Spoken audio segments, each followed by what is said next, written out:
Tudo bem, pessoal? Vamos ver o capítulo 15 de Gênesis. Vai tratar da fé de Abraão.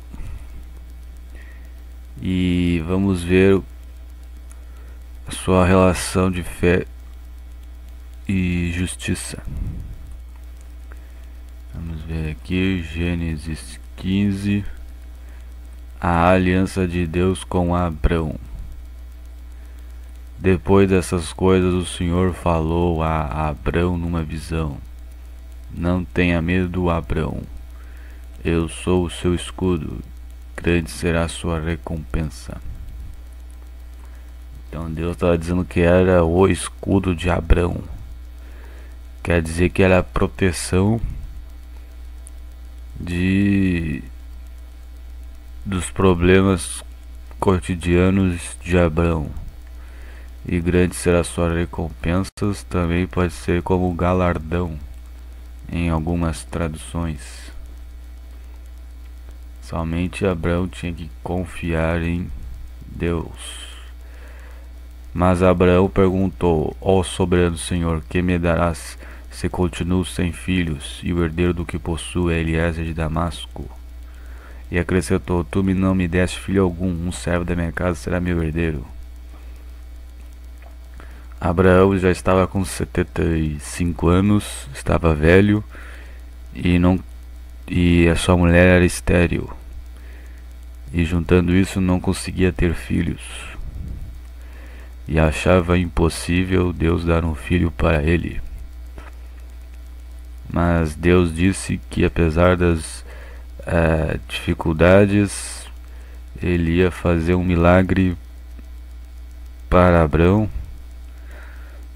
apesar de toda a dificuldade.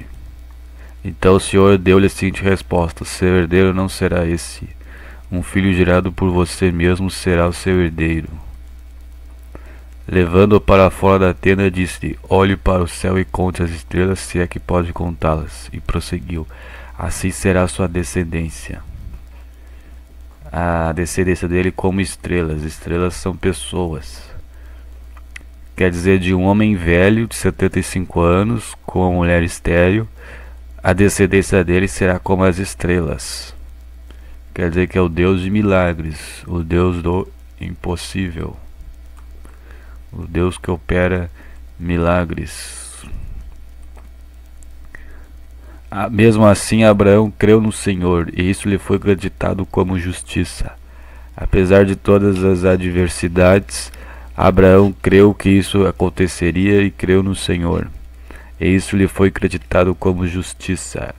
Pela fé, Abraão creu em Deus.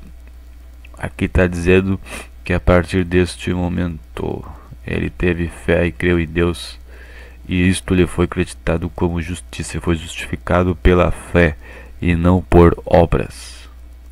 Aí vamos fazer um paralelo com Romanos 4. Abraão foi justificado pela fé. Portanto, que diremos do nosso antepassado Abraão? Se de fato Abraão foi justificado pelas obras, ele tem que se gloriar, mas não diante de Deus. Se é por obras, por boas caridades, ele tem do que se gloriar para dizer que fez coisas boas, mas não diante de Deus, somente diante de Deus, que é pela fé que a pessoa é justificada. Que diz a Escritura: Abraão creu em Deus, e isso lhe foi acreditado como justiça. Justiça de Deus. Ora, o salário do homem que trabalha não é considerado como favor, mas como dívida. Ele trabalha não como favor, mas como uma dívida. Todavia, aquele que não trabalha, mas confia em Deus, que justifica o ímpio, sua fé é acreditada como justiça. Mesmo não tendo boas obras, se ele tem fé em Deus, ele é justificado por Deus, pois aceitou o sacrifício de seu Filho Jesus Cristo na cruz. Davi diz a mesma coisa quando fala da felicidade do homem a quem Deus acredita justiça, não dependendo de obras. Como são felizes aqueles que têm suas transgressões perdoadas e cujos pecados são apagados. Se a pessoa tem fé em Deus, apesar de todas as dificuldades e dificuldades, as suas seus pecados são perdoados e apagados. Como é feliz aquele a que o Senhor não atribui culpa. Então não é por boas obras, é pela fé. As boas obras são resultado da fé, mas não o que justifica a justiça de Deus. Destina-se essa felicidade apenas aos circuncisos ou também aos incircuncisos. Já dissemos que no caso de Abraão, a fé lhe foi acreditada como justiça. Circuncisos e circuncisos vai ser uma coisa tratada mais para frente, quando eles faziam um corte na carne e no prepúcio do pênis para selar a fé. Mas isso é sobre a lei. Isso é mais para frente. Sob quais circunstâncias, antes ou depois de ter sido circuncidado? Não foi depois, mas antes.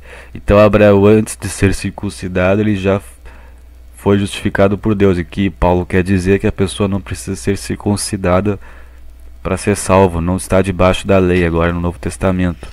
Mas pela fé a pessoa é justificada por Deus.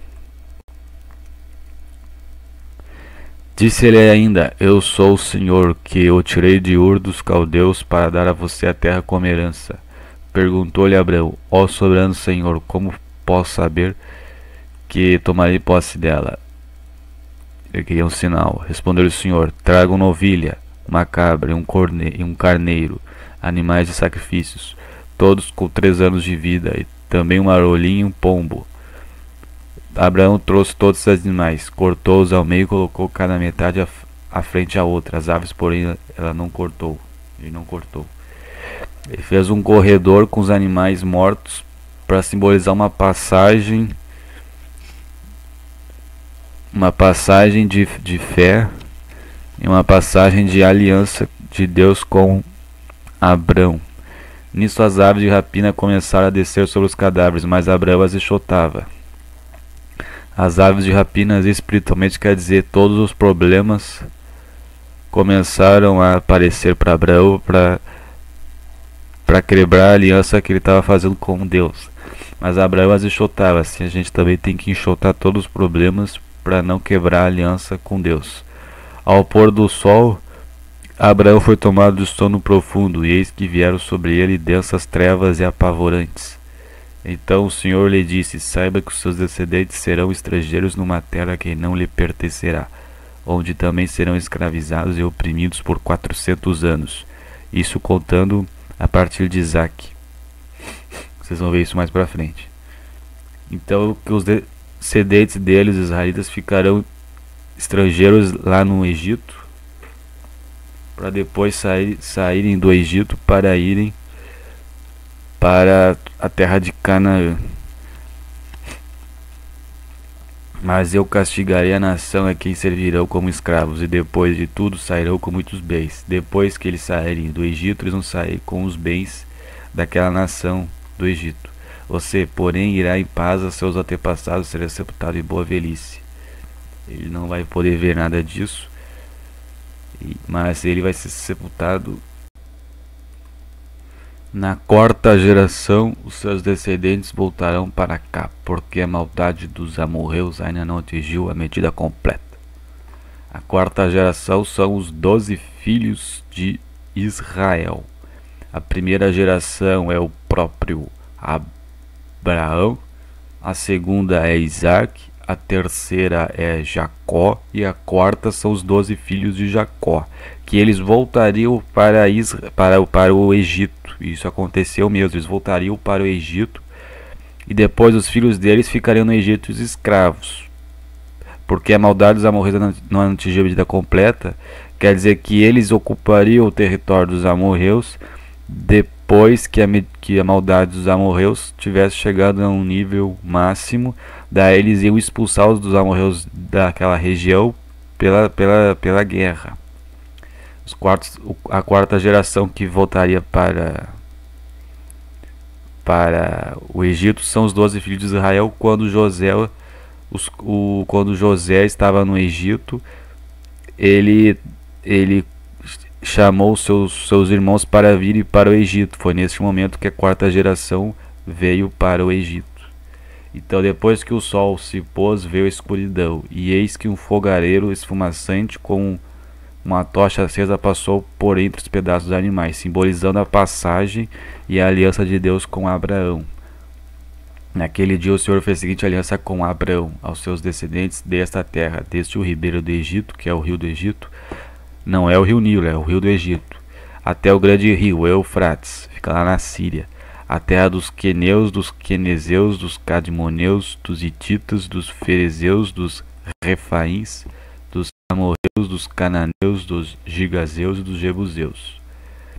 Bom, os cananeus são todos aqueles povo lá que é dos filhos de Canaã, né? Que a gente já viu isso.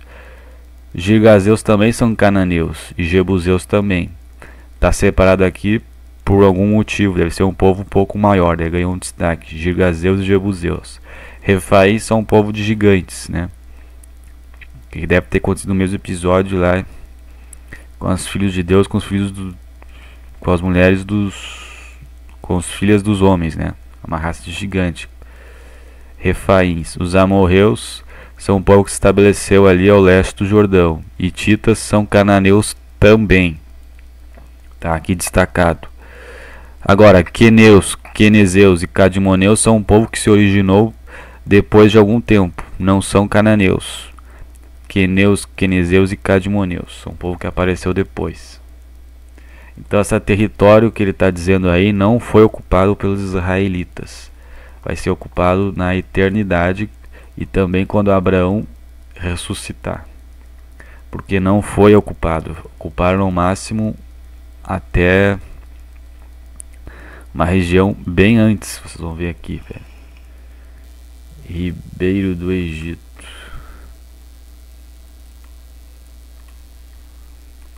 Então o território que eles deveriam ocupar era daqui até aqui. E esse território não foi ocupado. Foi no máximo até aqui. E isso quer dizer que Abraão e seus descendentes vão ter que ressuscitar e vão ter que ocupar o território. Vão ter que ocupar o território até essa região aqui. E isso não aconteceu. Eles ocuparem até o rio Eufrates e o ribeiro do Egito. Então é isso, pessoal, esse é o capítulo 15 de Gênesis. Até o próximo capítulo de número 16. Até mais, tchau.